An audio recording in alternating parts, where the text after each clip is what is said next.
This Oh, call is now sure. being recorded.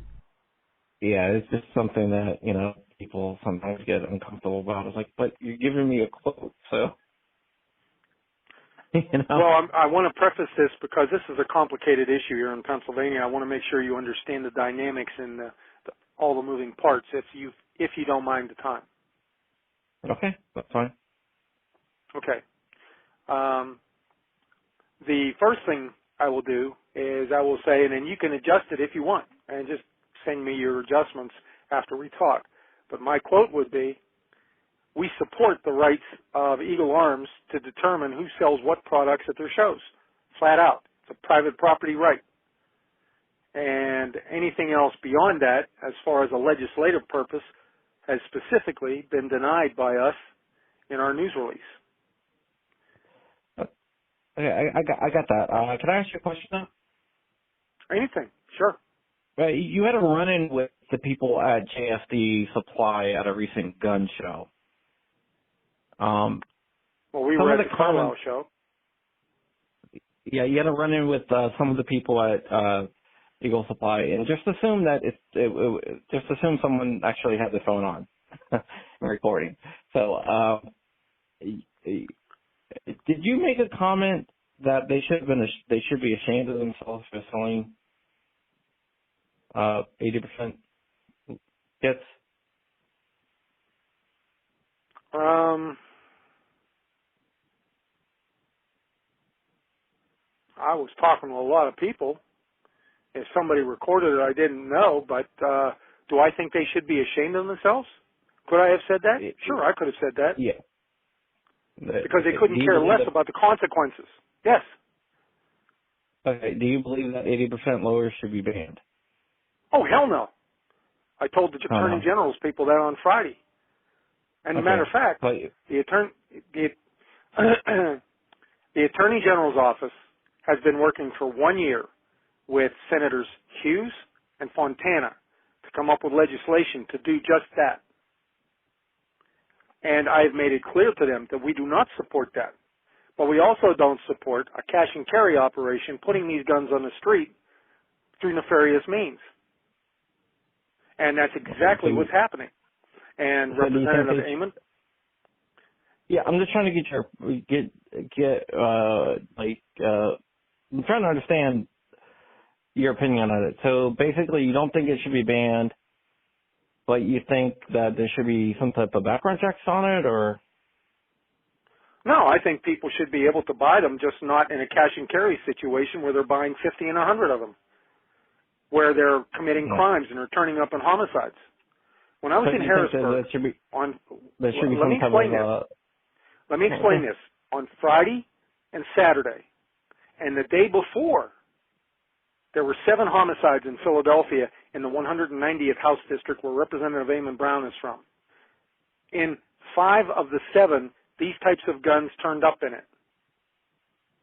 The Attorney General had done a sting at the Morgantown gun show, nailed 4 people, but didn't get them all. They're carrying out dozens of boxes. So my belief, and of law enforcement and even the gun dealers that were at the show, is these people are illegitimate, they're harming normal commerce, and they're doing this for their own particular financial reasons or whatever. But I can tell you, as far as I'm concerned, they have no conscience and no soul, because they know the people buying them are going to use them and turn them into crime. And if you talk to the Attorney General, you talk to Mike Verb, his chief deputy, they'll tell you, in the last show, they nailed a guy, or 4 guys. When they got there, there were dozens of empty boxes, 6 completed guns in 1 day. That's what it took to get the search warrant, because it was a known perpetrator. And then these guns are completely untrackable. They can't use them for legitimate law enforcement purposes. And they have no idea of looking at hotspots. They don't know where the guns are coming from, like the Syracuse track reports and others. And we have to, as a community, self-regulate to the point where we take care of our own problems. This is no different than a gun dealer seeing somebody come in a shop and saying, No way I'm selling you a gun, bucko. It's the All same right. thing. So you believe that they shouldn't be banned by the government, but they shouldn't be sold either. We will fight tooth and nail to stop them from banning it. As a matter of fact, two bills, Senate Bill 413 and Senate Bill 414, have been introduced to do just that. That's what the Attorney General has been working on for a year. And I told the Attorney General to his face that there's no way we will support that. We will fight it tooth and nail. But you believe they shouldn't be sold, though. I believe that they should be sold through legitimate purposes and not with cash in areas where it's known criminals buying them. So they should be sold. Well, how should they be sold? Like by credit card? They can buy them at a gun dealer. They can buy them at a gun dealer. They can buy them over at Midway. They can buy them at Brownells. But if they go into a gun dealer, should they be able to pay cash, or do you think they should be forced to do background checks or have some type of paper trail? That's what I'm trying to figure out. That's what's not making sense to me. That's what I'm trying to do. Well, it's a situation of common sense. There's no blanket policy. If you go into a gun dealer and you ask for 50 polymer 80 kits, the average businessman is going to say, what in the hell do you need 50 kits for? And okay, but let me ask you a question. So if I was to go into any community, John, and say, okay, I'm going to distribute these kits in the community, and I don't care what you do with them, what would that be? What response would you get from your neighbors? Okay, let me ask you this. If someone goes in there and they buy one with cash, would you be cool with that? Into the dealer? Or into the gun show? Or, a dealer. I wouldn't care about that. Okay, how about if somebody goes into a gun show and buys one with cash? Well, it's determined by where is the person buying them in cash and why are they using cash and why can't they do a credit card? Why can't they do a check? Okay, See, there's no established record of ownership. Okay, so credit card. So you want to establish. So you want like established okay, all right. So you want established record of ownership. We want to recognize. We want to recognize the pathways to crime and establish a self-regulating posture on the part of the community. So a self-regulating registry. Not registry, no. We're on record. As a matter of fact, we spent $48,000 against the state police registry. No, I'm not supporting that. Okay, well, no, I'm not talking about like a state registry. You wanted record of ownership, which I'm just trying to honestly, Kim. I don't know. You're talking, but you're saying one thing and you're saying another thing. So because it's a complicated issue, John. I mean, but you're asking me bite-sized questions that can't be answered that way, because this is a detailed approach to a multifaceted issue with many nuances and moving parts. Does the select membership know that you're against in a gun show setting? I missed most of what you just said. You cut out. Sorry. I said in a gun show setting. In a gun show setting, you said you're against. Well, let me get you. You said in certain areas where they're being sold at. Are you talking about like Philadelphia and like inner city areas like that? Can you rephrase that again? Because you're going in and out again. I apologize. You said in certain areas you would be against them. In certain areas, you said you would be against them being sold. Are you talking about like in Philadelphia, inner city areas and stuff like that? In a cash and carry situation, I think that the private seller should not use that. Okay, but you said in certain areas. Are you talking about high crime areas? Yes, correct. Okay, that's I what mean, I'm trying to get at. let me. Okay. So also, Let me ask you a but there question. are also minority areas. That's So correct. do you think that okay? So minority areas. Wow. No, Minority. high crime areas, not minority Wow. areas, because there's Well, high. you just I think we're going around in circles. But No, I feel like you're trying to do a gotcha moment here, John. no, I'm not trying to do a gotcha moment. I'm just trying to understand where you stand. And right now, I mean, I'll put up the whole entire phone call, if I you wanted can't. to do that.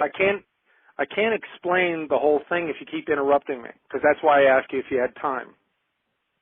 Okay, yeah, go ahead. Go ahead and explain the whole thing. I just don't get where you want to, like, a self-opposed registry. Okay. Okay.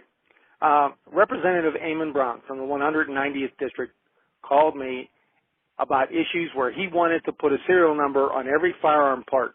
This was almost a month ago. He's new to the Okay. legislature. He's a man who has been shot when the age of 13. His district is one of the most high crime areas in the Philadelphia area. They have homicides 1, 2, 3 a day. In the backdrop of all of what I'm telling you, the Pennsylvania Attorney General was working with anti-gun senators to introduce a bill to ban these kits and 3D printers receivers as well. So when Representative Eamon Brown talked to me, what I did was I explained, one, this isn't going to fly, and two, why doesn't he do something positive about crime? And I started explaining targeted mandatory sentencing against the most violent in our society, that small subset. So he's working on that. Along the lines, while we're talking about this, and we're talking to district attorneys, and we're talking to law enforcement, we're talking to gun dealers, he goes to the Morgantown Gun Show. At the Morgantown Gun Show, he sees 1,500 kits on tables. That's the only thing JSD Supply has. And they're selling them in bucket loads of them. They have more than kits, though. I'm sorry? They have more than kits. I didn't understand what the first word you used was. They have more than kits. They sell more than just kits. I got pictures of them. That was just the Polymer 80 kits. I got stacks of them. I bought triggers from them. That's how I'm aware of them. Well, you may have bought triggers from them, but not at this show you didn't. Well, maybe not at all they have. particular show, but I know at other shows. I mean, I wasn't at the show, so I can't say what they had at that show. But I can tell you that Representative Brown was there. And okay, I'm just asking you. That's why I'm just trying to get clarification. So at that show, they had nothing. That's correct. I can send you the pictures. Okay. I can send you the pictures of the people that are buying the guns. People with criminal records. Okay? Okay. I mean, this is not something that I just dreamed up. And when Representative Brown saw this, and the Attorney General's office was doing an investigation on those 4 individuals, then it was easily demonstrated that these people were buying these kits, turning them into crime guns, and they were gone within 1 day. Didn't one of the people busted have a 38, like a Smith & Wesson 38 as well? You're talking about from the Morgantown show? One of the people you talking about, the 4 people that were busted. One of them had a 38. He may have. I didn't see that particular detail. That wasn't conveyed to me by the Philadelphia PD. No, I'm just saying. I'm just saying that if it's the Morgantown show, I believe that they did. Not saying that matters or anything. I'm just saying, just making sure that we're talking about the same thing. So that's one of the details that are. Yeah, that's not material to this issue here because if they did, know, then it was probably stolen in the first place. Verify. I mean, it was illegal. Yeah, it was a stolen gun. But I'm just trying to verify we're talking about the same people. The only thing that Philadelphia it doesn't PD, matter. Yeah, I mean, the whole purpose of what they did was to try to intercede this situation, because one of the people was a known gun runner, or gun trafficker.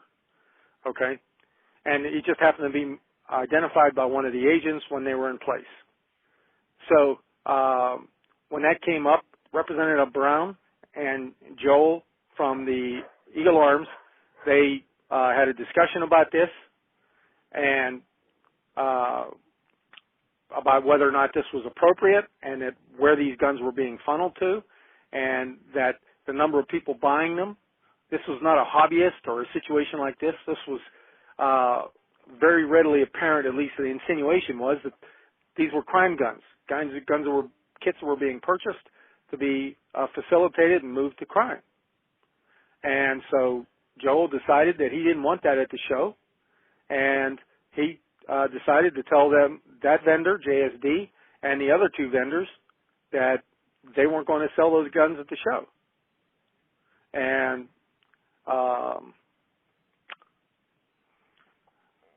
so, I mean, I was at the show. I watched it. I talked to dozens of the vendors at the show.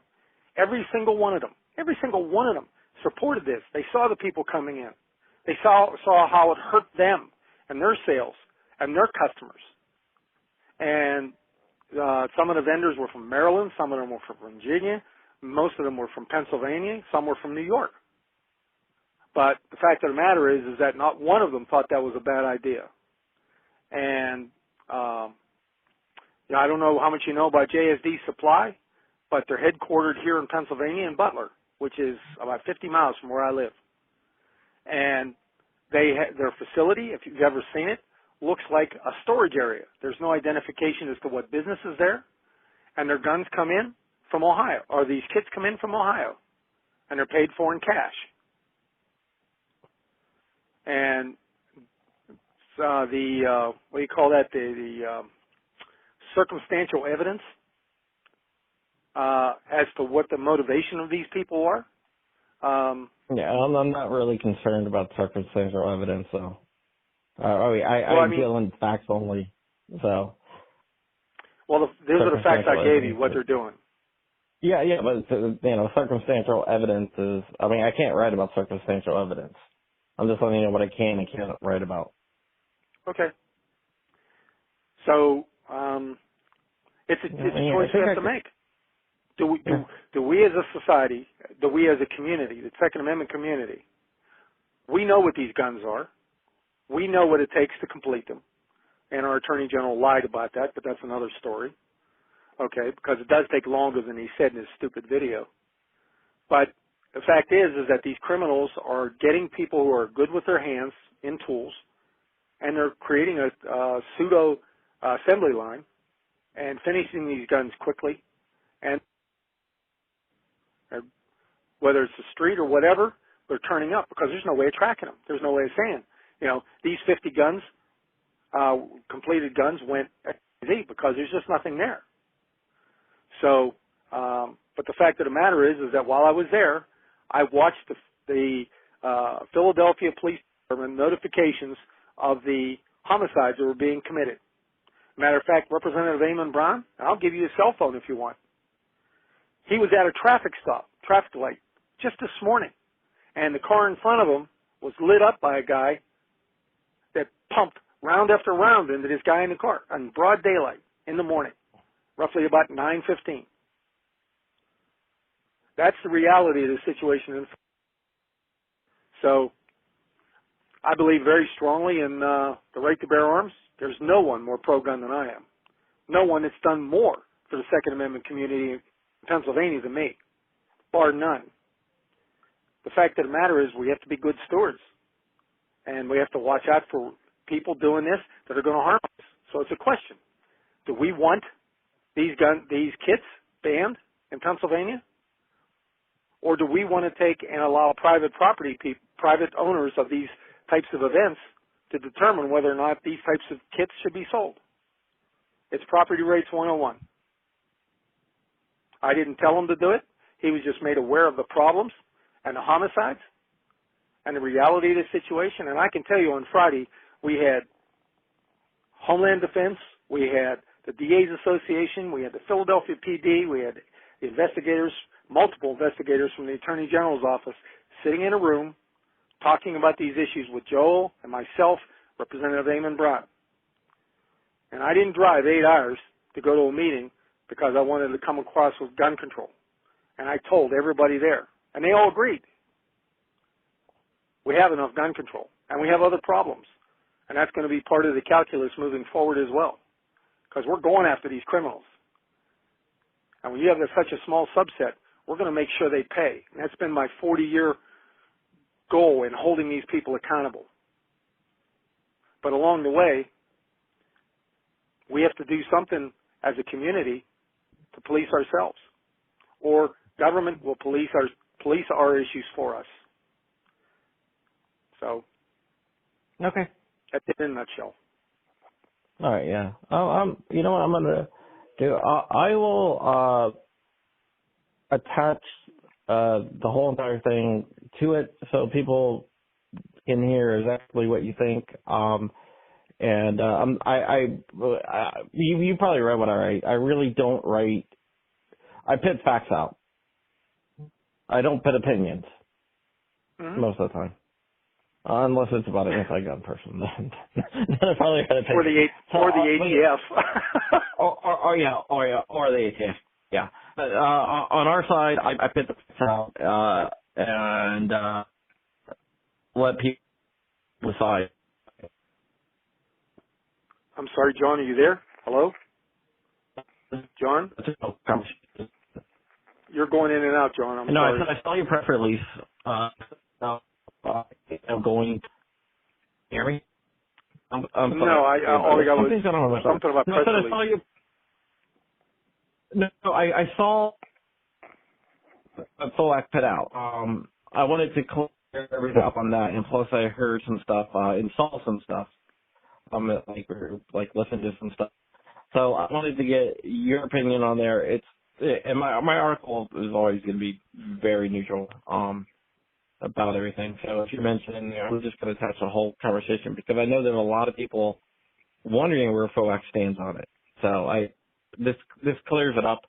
And like I said, I'm not going to put any opinion or anything like that. I'm just going to say I had this conversation in my article. And this guy's like, this is what they think, and I'm not gonna. I don't do opinion. I do facts. Okay. I'd like to add one thing for you. You have to understand where I'm coming from. I'm a Marine. I was in Vietnam. I've seen death and destruction to the order that I never want to see it again. I believe in the sanctity of life, and I believe in self-policing and responsibility. And for any gun owner to say, and I mean any gun owner, to say we have to make sure no one stops the sale of these things, no matter who it is, that it's a slippery slope. Well, we're already on a slippery slope. One guy told me that earlier. It's on a slippery slope. And I said, where have you been for the last 52 years? We've been on a slippery slope. You're picking on this? And he said, well, we're risking that slippery slope. I said, no. What we're doing is we're protecting it from people who want to put us on that slippery slope. Because how are you going to take and argue? I told this guy this. How are you going to argue when a 15-year-old with a 9mm hole in her head and a polymer guns at her feet, how are you going to argue against legislation that bans them? I said, you can expect me to do that? To argue against that in that fashion because I have to protect your statement because you feel this way? If we can't be responsible stewards, is what I told them, of the Second Amendment and realize there are ways we can do this on our own without government interference, then we might as well chuck it in. Because that attitude resulted in the Gun Control Act of 68. It resulted in the mistakes on machine guns in 86, which damn near cost me a television, and resulted in Act 17 here in Pennsylvania. Okay.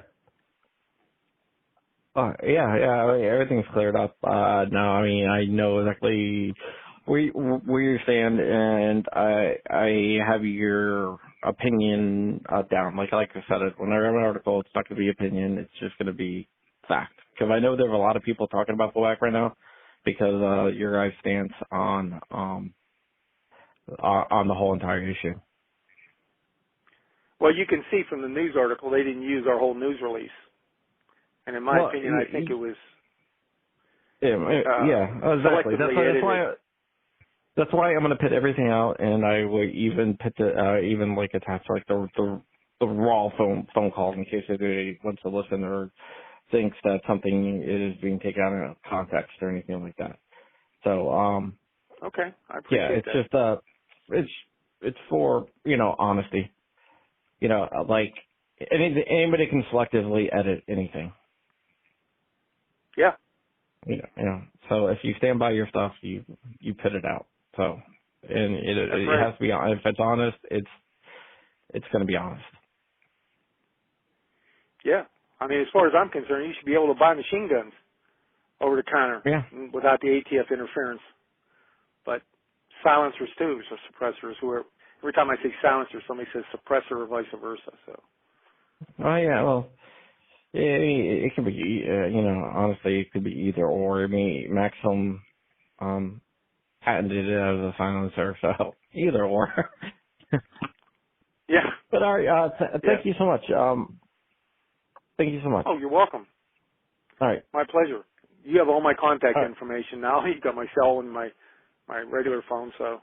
Yeah, I had it. I mean, I don't usually use it for like unless I need to, because I don't want to abuse, access.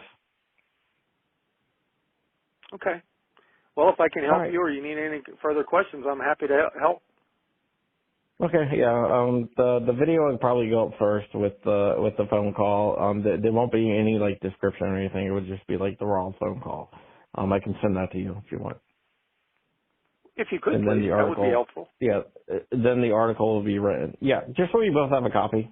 Not only have a copy, but it's in the public domain. So whoever has a copy has a copy.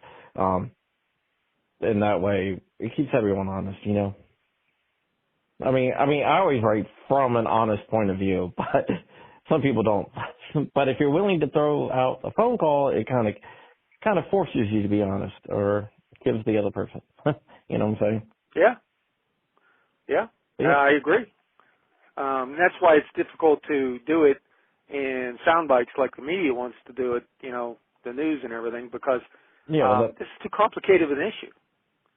yeah. I mean, Well, I mean, if I take something out of context, it's not on purpose, and then you or someone else can point to, hey, the phone call that you posted with this is the context, and I can go back and go, oh yeah, okay, never mind, I messed up. okay. Yeah, well, Yeah. I mean, I've seen enough death in my life. I was a helicopter crew chief, and Okay. the smell of blood never leaves. And Mhm. these 15-year-old, 16-year-old girls being murdered, just indiscriminate. It's insane. And we're going to do our best to make these criminals pay. I can promise you that much. Yeah. Because All we have right. sections of law that are not being used at all.